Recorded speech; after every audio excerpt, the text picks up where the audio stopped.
Hi friends, ഇന്ന് നമ്മൾ തയ്യാറാക്കാൻ പോകുന്നത് അരിയോ അരിപ്പൊടിയോ ഒന്നും ഇല്ലാതെ തന്നെ രാവിലെ തന്നെ നമുക്ക് അരമണിക്കൂറിൽ തയ്യാറാക്കാൻ പറ്റുന്ന നല്ല സോഫ്റ്റ് ആയിട്ടുള്ള ഒരു അപ്പത്തിൻ്റെ റെസിപ്പിയാണ്. ഇതിലേക്ക് നമ്മൾ തേങ്ങയോ ചോറോ അങ്ങനെ ഒന്നും ചേർത്ത് കൊടുക്കുന്നില്ല. അതിൻ്റെ കൂടെ തന്നെ നല്ല ടേസ്റ്റി ആയിട്ടുള്ളൊരു മുട്ടക്കുറുമയും ഞാൻ ഉണ്ടാക്കുന്നുണ്ട്. അപ്പോൾ എല്ലാവരും വീഡിയോ സ്കിപ്പ് ചെയ്യാതെ കാണുക. നമുക്ക് വീഡിയോയിലേക്ക് പോകാം.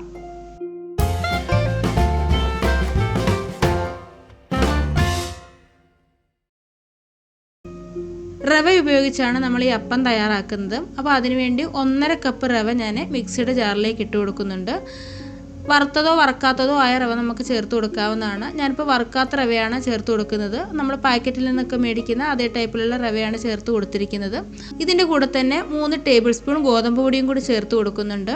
ഇനി ഒരു ചെറിയ മധുരത്തിന് വേണ്ടി 1.5 ടീസ്പൂൺ പഞ്ചസാരയും കൂടി ചേർത്ത് കൊടുക്കുക. ഇനി നമ്മൾ ഇതിലേക്ക് ചേർക്കുന്നത് ഈസ്റ്റാണ്. 1/2 ടീസ്പൂണിലും താഴെ ഈസ്റ്റാണ് ഞാൻ ചേർത്ത് കൊടുത്തേക്കുന്നത്. നല്ല ഫ്രഷ് ആയിട്ടുള്ള ഈസ്റ്റ് ആണെന്നുണ്ടെങ്കിൽ വളരെ കുറച്ച് മാത്രം മതി. പഞ്ചസാരയും ഈസ്റ്റും കൂടെ ആകുമ്പോഴേ പെട്ടെന്ന് തന്നെ നന്നായിട്ടിത് ഫെർമെൻ്റ് ആയി കിട്ടും. അപ്പോൾ നമ്മുടെ മധുരത്തിനനുസരിച്ച് പഞ്ചസാരയുടെ അളവ് കൂട്ടുകയും കുറയ്ക്കുകയൊക്കെ ചെയ്യാവുന്നതാണ്. അപ്പോൾ ഇനി ഇതിലേക്ക് കുറേശ്ശെ വെള്ളം ഒഴിച്ചിട്ട് നന്നായിട്ടൊന്ന് മിക്സ് ചെയ്ത് കൊടുക്കണം. ഞാനിത് കുറച്ച് വെള്ളം ഇതിൽ ഒഴിച്ചു കൊടുത്തിട്ടുണ്ടായിരുന്നു, അത് റെക്കോർഡായിട്ടില്ല. അപ്പോൾ അതാണ്ട് ഇളം ചൂടുവെള്ളമാണ് ഞാൻ ഒഴിച്ചു കൊടുത്തേക്കുന്നത്. നല്ലതുപോലെ ഒന്ന് ഇളക്കി ചേർത്ത് കൊടുക്കണം.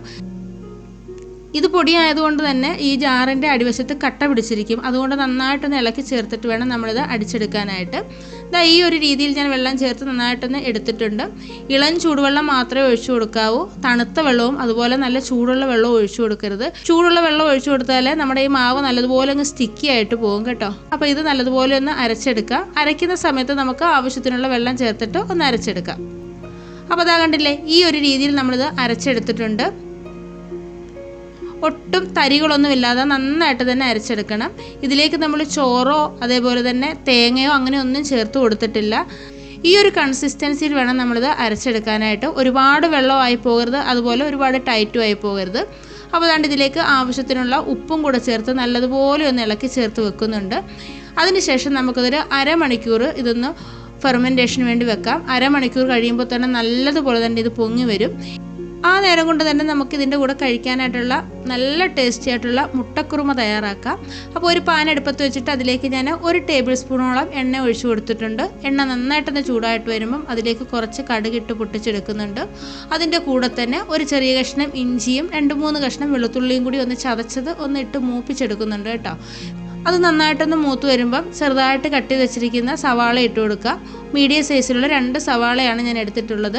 നല്ലതുപോലെ ഒന്ന് ഇളക്കി ചേർത്തിട്ട് ഇതൊന്ന് വഴറ്റിയെടുക്കണം. അപ്പോൾ ഇത് പെട്ടെന്നൊന്ന് വഴണ്ടി വരുന്നതിന് വേണ്ടി ഇതിലേക്ക് ഞാൻ കുറച്ച് ഉപ്പും കൂടി ചേർത്ത് കൊടുക്കുന്നുണ്ട്. കൂടെ തന്നെ ഒരു 1/4 ടീസ്പൂൺ മഞ്ഞൾപ്പൊടിയും കൂടി ചേർക്കുന്നുണ്ട്. ഇതെല്ലാം കൂടെ ചേർത്ത് തുറന്ന് വെച്ച് കൊടുത്തുകൊണ്ട് തന്നെ മീഡിയം ഫ്ലെയിമിലും ലോ ഫ്ലെയിമിലും ഒക്കെ മാറി മാറി വെച്ച് കൊടുത്തുകൊണ്ട് ഒന്ന് വഴറ്റിയെടുക്കുക. ഒരുപാട് അങ്ങ് വഴറ്റിയെടുക്കേണ്ട ആവശ്യമില്ല കേട്ടോ. ചെറിയ രീതിയിലൊന്ന് വഴണ്ടി വന്നാൽ മതി. ഞാനിതിലേക്ക് ഒരു പച്ചമുളകും കൂടി ചേർത്ത് കൊടുക്കുന്നുണ്ട്. പച്ചമുളകിൻ്റെ അളവൊക്കെ നമ്മുടെ എരിവിൻ്റെ അളവിനനുസരിച്ച് കൂട്ടിയും കുറച്ചുമൊക്കെ ചേർക്കാവുന്നതാണ്. അപ്പോൾ അതാണ്ട് ഈ ഉള്ളിയൊക്കെ ഒന്ന് അത്യാവശ്യം നന്നായിട്ടൊന്ന് വഴണ്ടി വന്നിട്ടുണ്ട്. ഇനി ഈ സമയം ഇതിലേക്ക് നമുക്ക് പൊടികളൊക്കെ ചേർത്ത് കൊടുക്കാം. 1.5 ടീസ്പൂൺ മല്ലിപ്പൊടി ചേർത്ത് കൊടുക്കുന്നുണ്ട്. കൂടെ തന്നെ ചേർക്കുന്നത് കുരുമുളകാണ്. 1/2 ടീസ്പൂണോളം കുരുമുളക് ചേർത്ത് കൊടുക്കുന്നുണ്ട്. ഇനി ഇതിലേക്ക് ചേർക്കുന്നത് കുറച്ച് ഗരം മസാലയാണ്. നമ്മളിതിലേക്ക് മുളക് പൊടിയൊന്നും ചേർത്ത് കൊടുക്കുന്നില്ല കേട്ടോ. മുളക് പൊടിയൊന്നും ചേർത്ത് കൊടുക്കാതെയാണ് നമ്മൾ തയ്യാറാക്കുന്നത്. കുരുമുളകും പച്ചമുളകും ഒക്കെ ചേർത്തിട്ട് നല്ല സ്പൈസി ആയിട്ടാണ് നമ്മളിത് തയ്യാറാക്കുന്നത്. ഇനി എരിവ് കൂടുതൽ വേണമെന്നുണ്ടെങ്കിൽ ഇതിൻ്റെയൊക്കെ അളവ് കൂട്ടാവുന്നതാണ്. ഇനി ഈ പൊടികളുടെ പച്ചമണം മാറുന്ന രീതിയിൽ നന്നായിട്ടൊന്ന് ഇളക്കി ചേർത്ത് കൊടുക്കുക.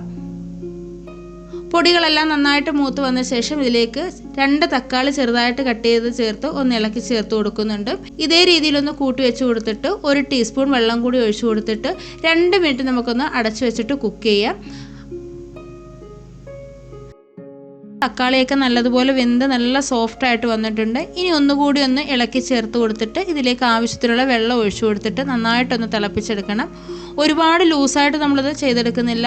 ഇത് മുട്ടക്കുറുമ ആയതുകൊണ്ട് തന്നെ കുറച്ച് ടൈറ്റായിട്ട് വേണം നമ്മളിത് ചെയ്തെടുക്കാനായിട്ട്. അപ്പോൾ കുറച്ച് വെള്ളം ഒഴിച്ചു കൊടുത്തിട്ട് ഇളക്കി ചേർത്ത് കൊടുത്തിട്ട് നന്നായിട്ടൊന്ന് തിളപ്പിച്ചെടുക്കുന്നുണ്ട്. അപ്പോൾ ഇതിലേക്ക് നമ്മൾ ഇതുവരെ ഉപ്പൊന്നും ചേർത്ത് കൊടുത്തിട്ടില്ലായിരുന്നു. ആവശ്യത്തിനുള്ള ഉപ്പും കൂടി ഒന്ന് ചേർത്ത് കൊടുത്തിട്ടുണ്ട്. അപ്പോൾ ഇത് നന്നായിട്ടൊന്ന് തിളച്ച് വന്നിട്ടുണ്ട്. ഈ സമയം നമുക്ക് മുട്ട ഇതിലേക്ക് ചേർത്ത് കൊടുത്തിട്ട് നന്നായിട്ടൊന്ന് ഇളക്കി ചേർത്ത് കൊടുക്കാം. വേണമെന്നുണ്ടെങ്കിൽ 1-2 മിനിറ്റ് ഒന്ന് അടച്ചു വെച്ചിട്ട് ഒന്ന് കുക്ക് ചെയ്യാവുന്നതാണ് കേട്ടോ. ലോ ഫ്ലെയിമിൽ വെച്ച് കൊടുത്തുകൊണ്ട് നല്ല ടേസ്റ്റി ആയിട്ടുള്ളൊരു കുറുമയാണിത്. നമ്മളിതിലേക്ക് മുളക് പൊടിയോ തേങ്ങയോ ഒന്നും ചേർക്കാതെ തയ്യാറാക്കുന്നതാണ്. അപ്പോൾ അതാണ്ടൊന്നും തിളച്ച് വന്നപ്പോൾ ഇതിലേക്ക് കുറച്ച് മല്ലിയിലയും കൂടി ഒന്ന് ചേർത്തിട്ട് നന്നായിട്ടൊന്ന് ഇളക്കി ചേർത്ത് കൊടുക്കുക. ഇത്രയും മതി. ഇപ്പം നന്നായിട്ടൊന്ന് തിളച്ച് വന്നിട്ടുണ്ട്. ഇപ്പം ഞാൻ ലോ ഫ്ലെയിമിലോട്ടൊന്ന് മാറ്റിയിട്ടുണ്ട്. അപ്പോൾ ഇനി ഇതിൻ്റെ ടേസ്റ്റ് കൂട്ടാനായിട്ട് ഞാനിതിലേക്ക് കുറച്ച് പാലാണ് ഒഴിച്ചു കൊടുക്കുന്നത്. ഇത് ലാസ്റ്റ് മാത്രമേ നമ്മൾ ഒഴിച്ചു കൊടുക്കാവൂ. ഇത് സാധാരണ നമ്മുടെ ചായയൊക്കെ ഇടുന്ന പാലാണ് കേട്ടോ, തേങ്ങാപ്പാലൊന്നുമല്ല. ഇനി തേങ്ങാപ്പാൽ ഉണ്ടെന്നുണ്ടെങ്കിൽ അത് ചേർത്ത് കൊടുത്താലും മതി. ഇത് നമ്മൾ ചേർത്ത് കൊടുക്കുമ്പോൾ വളരെ പെട്ടെന്ന് തന്നെ നമുക്ക് തയ്യാറാക്കി എടുക്കാവുന്നതാണ്. തേങ്ങാപ്പാലൊന്നും എടുക്കാനുള്ള ബുദ്ധിമുട്ടൊന്നുമില്ല. ഇനി ഇത് നന്നായിട്ടൊന്ന് തിളപ്പിച്ചെടുക്കരുത്, ചെറിയ രീതിയിലൊന്ന് ചൂടായി വരുകയാകാവൂ കേട്ടോ. തീ കുറച്ച് വെച്ച് കൊടുത്തിട്ട് വേണം നമ്മൾ പാല് ഒഴിച്ചു കൊടുക്കാനായിട്ട്. ഇപ്പോൾ ഇതാ നല്ലതുപോലെ ഒന്ന് കുറുകി വന്നിട്ടുണ്ട്. ഇനി ഇത് നമുക്കൊന്ന് അടച്ചു വെച്ച് കൊടുക്കണം. അടച്ചു വെച്ച് കുറച്ച് കഴിയുമ്പോൾ തന്നെ കുറച്ചുകൂടി ഇതൊന്ന് തിക്കായിട്ട് വരും. അപ്പോൾ ഇത്രയേ ഉള്ളൂ. വളരെ പെട്ടെന്ന് തന്നെ തയ്യാറാക്കാൻ പറ്റുന്ന നല്ലൊരു മുട്ടക്കുറുമയാണ്. ഇതാ ഒരു അരമണിക്കൂർ കഴിഞ്ഞപ്പോൾ തന്നെ നമ്മുടെ മാവ് നല്ല രീതിയിൽ ഇവിടെ പൊങ്ങി വന്നിട്ടുണ്ട്. കറക്റ്റ് അരമണിക്കൂർ മാത്രമേ എടുത്തിട്ടുള്ളൂ കേട്ടോ. നല്ല രീതിയിൽ സോപ്പ് പത പോലെ പതഞ്ഞു പൊങ്ങി വന്നിട്ടുണ്ട്. നമ്മളിതിലേക്ക് തേങ്ങയോ അങ്ങനെയുള്ള ഒരു കാര്യങ്ങളും ചെയ്യുന്നില്ല. അതേപോലെ തന്നെ അരി അരക്കുകയോ ഒന്നും ചെയ്യാതെ തന്നെ രാവിലെ തന്നെ അരമണിക്കൂറിൽ തന്നെ നമുക്ക് തയ്യാറാക്കി എടുക്കാവുന്നതാണിത്. ഇനി ചെറിയ രീതിയിലൊന്ന് ഇളക്കി ചേർത്ത് കൊടുക്കാം. ഇതിലേക്ക് നമുക്ക് പ്രത്യേകിച്ച് ഒന്നും ചേർക്കാനില്ലാത്തത് കൊണ്ട് തന്നെ ചെറിയ രീതിയിലൊന്ന് ഇളക്കി ചേർത്ത് കൊടുത്താൽ മതി കേട്ടോ. ഒരുപാട് ഇത് ഇളക്കി ചേർത്താൽ ഇതിൻ്റെ ബബിൾസ് ഒക്കെ അങ്ങ് പോകും. ഇനി ഇത് നമുക്ക് തയ്യാറാക്കി എടുക്കാം. അപ്പച്ചട്ടി ഞാൻ അടുപ്പത്ത് വെച്ചിട്ടുണ്ട്. ചെറുതായിട്ടൊന്ന് എണ്ണയൊന്ന് സ്പ്രെഡ് ചെയ്ത് കൊടുത്തിട്ടുണ്ട് കേട്ടോ. നല്ലതുപോലെ അപ്പച്ചട്ടി ചൂടായ ശേഷം ഇതിലേക്ക് ഞാൻ ഒരു തവി മാവ് കോരി ഒഴിച്ചു കൊടുക്കുന്നുണ്ട്. എന്നിട്ട് ഇതേ രീതിയിലൊന്ന് ചുറ്റിച്ചു കൊടുക്കണം. ഇതാ കണ്ടില്ലേ, ബബിൾസൊക്കെ നല്ലതുപോലെ വന്ന് അതിൻ്റെ സൈഡൊക്കെ നല്ലതുപോലെ പൊട്ടി നല്ല സൂപ്പറായിട്ടാണ് വന്നേക്കുന്നത്. ഹൈ ഫ്ലെയിമിൽ വെച്ച് കൊടുത്തുകൊണ്ട് വേണം നമ്മൾ മാവ് ഒഴിച്ചു കൊടുക്കാനായിട്ട്. എങ്കിലേ ഇതേ രീതിയിൽ ബബിൾസൊക്കെ വരത്തുള്ളൂ. മാവ് ഒഴിച്ചു കൊടുത്ത ശേഷം ഇതേ രീതിയിൽ കുറച്ച് ബബിൾസൊക്കെ വന്ന ശേഷം നമുക്കൊന്ന് അടച്ചു വെച്ച് കൊടുക്കണം. അടച്ചു വെച്ച് കൊടുക്കുന്ന സമയത്ത് ഇത് ലോ ഫ്ലെയിമിലോട്ടാക്കണം കേട്ടോ. ഇത് തുറന്നപ്പോൾ തന്നെ കണ്ടില്ലേ, നല്ല രീതിയിൽ തന്നെ സൈഡൊക്കെ നല്ലതുപോലെ മുരിഞ്ഞ് ഈ പാനിൽ നിന്ന് വിട്ട് വന്നിട്ടുണ്ട്. നല്ല സൂപ്പറായിട്ട് അരികൊക്കെ മുരിഞ്ഞ് നല്ല ക്രിസ്പി ആയിട്ടാണ് കിട്ടിയേക്കുന്നത്. ഇത് നമ്മൾ റവ കൊണ്ടുണ്ടാക്കിയതാണെന്ന് പറയുകയില്ല കേട്ടോ. നമ്മൾ സാധാരണ അരിയൊക്കെ കൊണ്ടുണ്ടാക്കുന്ന അതേ അപ്പത്തിൻ്റെ അതേ ടേസ്റ്റ് തന്നെയാണ് കേട്ടോ. ഇതേപോലെ തന്നെ നമുക്ക് ബാക്കിയുള്ളതും കൂടെ ഒന്ന് തയ്യാറാക്കി എടുക്കാൻ. ഇനി തലേദിവസമൊക്കെ നമ്മൾ അരി വെള്ളത്തിലിടാൻ മറന്നു പോയിട്ടുണ്ടെന്നുണ്ടെങ്കിലോ അല്ലെങ്കിൽ തേങ്ങ ഇല്ലെന്നുണ്ടെങ്കിലോ ഈ ഒരു രീതിയിൽ നമുക്ക് അപ്പം തയ്യാറാക്കി എടുക്കാവുന്നതാണ്. ഇത് നമുക്ക് ചായയുടെ കൂടെ വെറുതെ കഴിക്കാനായാലും നല്ല ടേസ്റ്റാണ്. പ്രത്യേകിച്ച് കറികളുടെ ആവശ്യമൊന്നുമില്ല. ഇതാ കണ്ടില്ലേ, അടുത്തത് ഞാൻ ചെയ്തെടുത്തിട്ടുണ്ട്. ഇനി ബാക്കിയുള്ളതെല്ലാം ഇതേ രീതിയിൽ തന്നെ ചെയ്തെടുക്കുക. നല്ല സൂപ്പറായിട്ടുള്ള ആവി പറക്കുന്ന അരുകുമൊരിഞ്ഞ അപ്പം, അതും നമ്മൾ റവ കൊണ്ടുണ്ടാക്കിയതാണ്. നല്ല ടേസ്റ്റാണ് ഇത് കഴിക്കാനായിട്ട്. ഇതെല്ലാം ഞാനിവിടെ ചെയ്തെടുത്തിട്ടുണ്ട്. നിങ്ങളൊരു പ്രാവശ്യമെങ്കിലും ഇതുപോലെ ഒന്ന് തയ്യാറാക്കി നോക്കുക, എല്ലാവർക്കും ഇഷ്ടമാകും. സൈഡൊക്കെ നല്ലതുപോലെ ബബിൾസൊക്കെ വന്ന് നല്ല രീതിയിൽ തന്നെയാണ് കിട്ടിയേക്കുന്നത്. അതിൻ്റെ കൂടെ തന്നെ നമ്മൾ തയ്യാറാക്കി എടുത്തിട്ടുള്ള മുട്ടക്കുറുമ എടുത്തിട്ടുണ്ട്. ഇത് രണ്ടും കൂടെ നല്ല ടേസ്റ്റാണ് കഴിക്കാൻ. അപ്പം എല്ലാവരും ഇതേപോലെ ഒന്ന് തയ്യാറാക്കി നോക്കുക. തയ്യാറാക്കി നോക്കിയിട്ട് നിങ്ങളുടെ അഭിപ്രായങ്ങളൊക്കെ അറിയിക്കുക. ഇന്നത്തെ വീഡിയോ ഇത്രയേ ഉള്ളൂ. വീഡിയോ ഇഷ്ടമായിട്ടുണ്ടെങ്കിൽ ലൈക്ക് ചെയ്യാനും ഷെയർ ചെയ്യാനും കമൻറ്റ് ചെയ്യാനും അതേപോലെ തന്നെ ചാനൽ സബ്സ്ക്രൈബ് ചെയ്യാതെ ആരെങ്കിലും കാണുന്നുണ്ടെങ്കിൽ ഒന്ന് സബ്സ്ക്രൈബ് ചെയ്ത് സപ്പോർട്ട് ചെയ്യാനും മറക്കരുത്. അപ്പോൾ നമുക്ക് അടുത്തൊരു വീഡിയോ ആയിട്ട് വളരെ പെട്ടെന്ന് തന്നെ കാണാം. Thank you.